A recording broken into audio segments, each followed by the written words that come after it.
सुंदर पहाड़ों के बीच एक छोटा सा गांव था रानीखेत। वहाँ की खूबसूरती देखते ही बनती थी।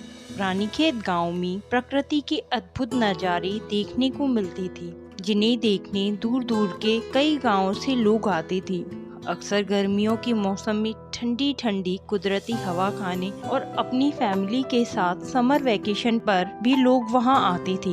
इतनी सुंदर जगह होने के बाद भी जो एक बार वहां आता था वो वापस कभी नहीं आता था, क्योंकि वहां पर बहुत ठगी लोग रहते थे। वो किसी न किसी बहाने से सैलानियों से पैसे ऐंठ लेते थे। एक बार एक परिवार जिसमें मम्मी पापा और 2 छोटे बच्चे थे, वो रानीखेत घूमने गई। उन्हें वहाँ एक औरत मिली और बोली, मैडम ये मूर्ति ले लो, ये मूर्ति 5000 साल पुरानी है, बहुत ही यूनिक पीस है। शहर की म्यूजियम में इसकी कीमत लगभग 5 लाख रुपए है। मैं इसे बेचने शहर नहीं जा सकती, इसीलिए यहाँ बेच रही हूँ और मैं इसे बहुत सस्ते में आपको दे दूंगी। आप तो हमारे मेहमान हैं और मेहमान तो भगवान होते हैं। हाँ, ये सब तो ठीक है, पर आप ये मूर्ति हमें कितने में दे देंगी? सिर्फ 25,000 रुपए सर। अच्छा चलो ठीक है, दे दो। रोहिणी और राघव ने उसे 25,000 रुपए दे के मूर्ति ले ली। चेतना घर आती है तो उसका पति उसे बोलता है, अरे चेतना, आज कितने कमा लाई? अरे पूरे 25,000 का चूना लगा दिया मैंने। ये शहर के लोग हम गांव वालों की बातों में कितनी आसानी से आ जाते हैं, है ना? ऐसा क्या किया आज तुमने? अरे मैंने वो हमारे घर के भंगार में एक पुरानी मूर्ति पड़ी थी ना, उसे पूरे 25,000 में बेच दिया, ये कह के कि ये तो 5,000 साल पुरानी एक एंटिक मूर्ति है। चेतना, तुम्हारी दिमाग का भी जवाब नहीं है। शहर आकर राघव और रोहिणी एक म्यूजियम में गए और शॉपकीपर से बोली, भाई हमें ये मूर्ति बेचनी है, कितना दोगे इसका? शॉपकीपर बोला, आप कितने में बेचोगी? राघव बोला, मार्केट में इसकी कीमत 5 लाख रुपए है और मैंने इसे 25,000 में खरीद। शॉपकीपर हंसते हुए बोला, क्या 25,000 में खरीदा है? भाई साहब, किसी ने आपको 25,000 का चूना लगा दिया। इसकी कीमत 25,000 क्या 25 रुपए भी नहीं है। ये सुनकर राघव रोहिणी दुखी होते हुए दुकान से वापस आ गए। राघव और रोहिणी रानीखेत वापस आए और मुखिया के पास गए और बोले, आपके गांव में एक औरत ने हमें 25,000 का चूना लगा दिया, मैं उसे ये मूर्ति वापस करना चाहता हूँ। मुखिया बोला, मैं जानता हूँ वो औरत कौन है, उसके घर जाकर ये मूर्ति वापस कराते हैं, परंतु एक समस्या है। कैसी समस्या मुखिया जी?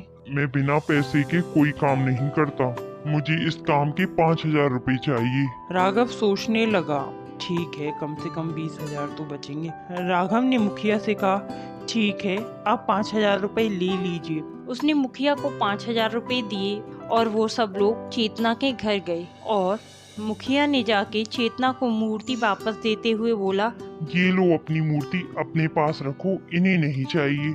और राघव रोहिणी से बोला, चलिए मैंने मूर्ति वापस कर दी, अब चलते हैं। राघव, अरे मुखिया जी, हमारे पैसे तो वापस दिलवाइए।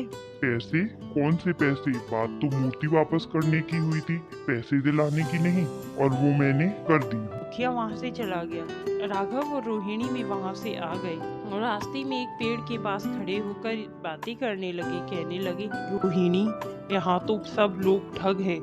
जिस गांव का मुखिया ही ठग हो, उस गांव के लोगों से उम्मीद भी क्या की जा सकती है।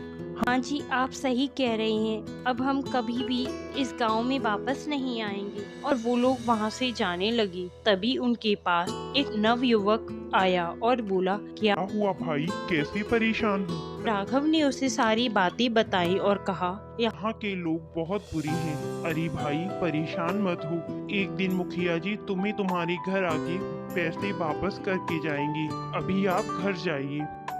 वो नवयुवक मुखिया के घर गया और बोला, अतिथि तो भगवान के समान होता है और आप लोग अतिथियों को लूटते हैं। अगर ऐसा ही व्यवहार रहा तो यहाँ कोई नहीं आएगा।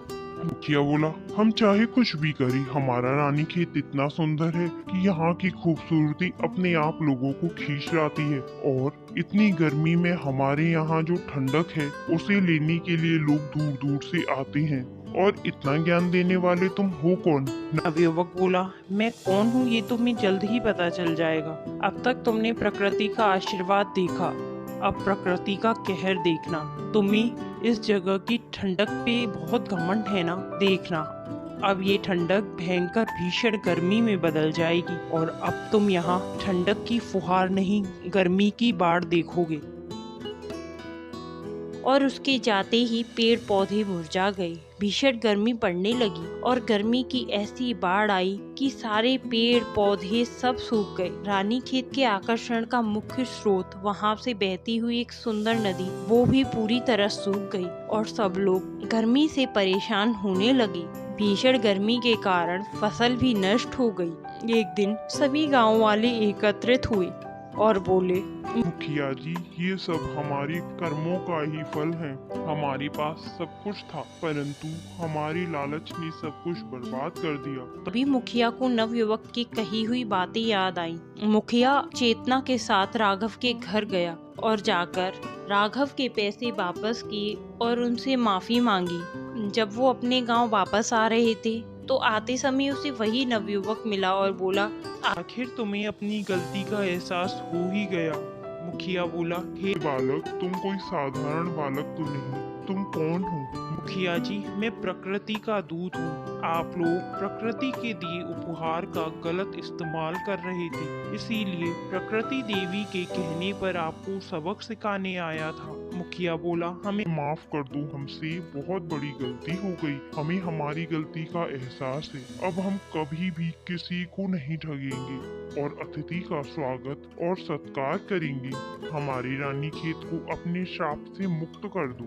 मुखिया जी, मेरे श्राप का एक ही तोड़ था, आप सबका हृदय परिवर्तन, और वो हो गया है। तो रानीखेत से श्राप भी हट गया है, रानीखेत श्राप मुक्त हो गया है। अब आप जाइए, आपको आपका रानीखेत पहले की तरह ही हरा भरा और सुंदर मिलेगा।